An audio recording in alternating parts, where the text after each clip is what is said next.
Good afternoon. Welcome to Live at 12:05.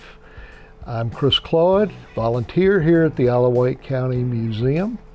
I'd like to welcome you today to my discussion about something that's near and dear to my heart, and that is microfilm. If you don't know what that is, I'm hoping after this little presentation you will have learned more about that. One of the duties here for me is research. Do a lot of research on people, places, and things, and microfilm is one of the areas that I like to use to get some firsthand information. A little bit about the history and evolution of microfilm.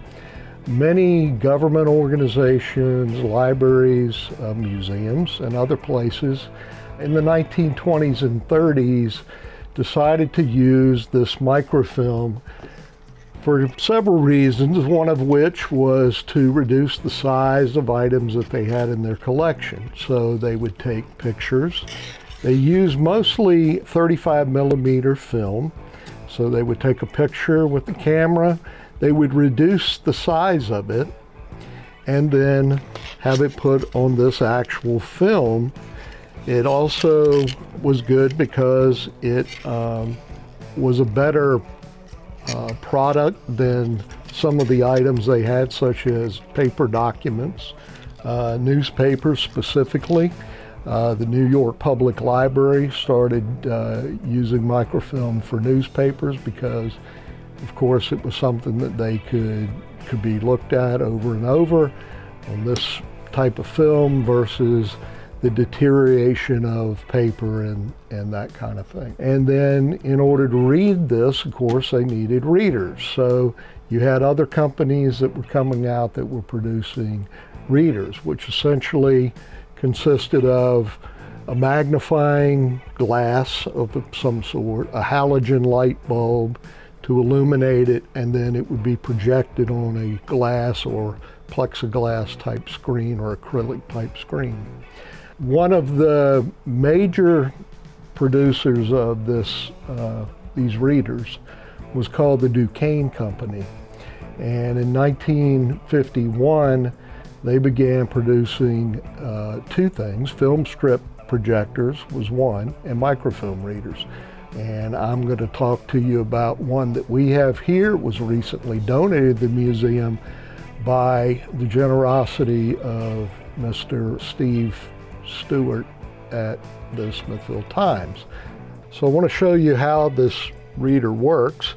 The actual reels themselves, you have one. So to the left, this is the reel of the microfilm that we're going to be reviewing.